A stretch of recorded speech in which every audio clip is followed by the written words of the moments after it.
আলাইকুম রহমতুল্লাহি ওয়া বারাকাতুহু। আমরা দুনিয়া নিয়ে অনেক ব্যস্ত থাকি, দুনিয়ার প্রতি লোভ লালসা অনেক বেশি। যদি কেউ দুনিয়ার জীবনকে প্রাধান্য দেয়, আল্লাহ সুবহানাহু ওয়া তাআলা তাকে দুনিয়াতেই পরিপূর্ণতা দান করবেন, কিন্তু পরকালে রয়েছে তাদের জন্য ভয়ানক শাস্তি, ক্ষতিগ্রস্ত, এবং দুনিয়াতে যা তারা ইনকাম করেছে সব বাতিল হয়ে যাবে। যেমনিভাবে আল্লাহ তাআলা বলেছেন, মান কানা ইউরিদুল হায়াতাদ দুনিয়া ওয়াজিনাতাহা নুওয়াফি ইলাইহি আ'মালাহুম ফিহা ওয়া হুম ফিহা লা ইউবখাসুন। যারা দুনিয়ার জীবনকে প্রাধান্য দেয়, দুনিয়ার চাকচিক্যময়, দুনিয়ার ভোগ বিলাসকে প্রাধান্য দেয়, তাদেরকে আল্লাহ দুনিয়াতে একেবারে পরিপূর্ণতা দান করবেন।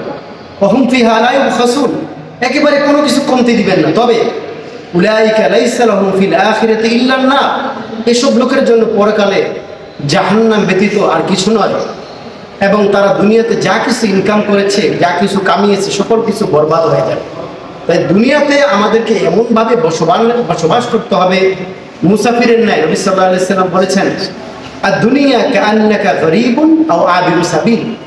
দুনিয়াতে তোমরা এমনভাবে বসবাস করো, আর দুনিয়া কাআন্নাকা গরীব, যেন তোমরা মুসাফিরের ন্যায়, আও আবিরু সাবিল, যেন রাস্তা অতিক্রমকারীর ন্যায়। তো অতএব আমরা দুনিয়াতে আসছি অল্প কয়েকদিনের জন্য, আমরা মুসাফির, কয়েকদিন অপেক্ষা করব, চলে যাব। অথবা মানুষ যখন মুসাফির অবস্থায় থাকে, কোথাও অপেক্ষা করে, রাস্তা অতিক্রম করে, যখন তার রাস্তা সময় শেষ হয়ে যায় তখন কিন্তু সে চলে যায়। তাই দুনিয়ার প্রতি আমাদের নিরুৎসাহিত হতে হবে।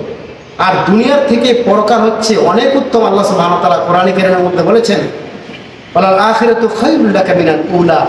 দুনিয়ার চাইতে পরকাল হচ্ছে অনেক উত্তম। অতএব দুনিয়ার প্রতি নিরুৎসাহিত হওয়াটা হচ্ছে জীবনে সবচেয়ে বড় সফলতা।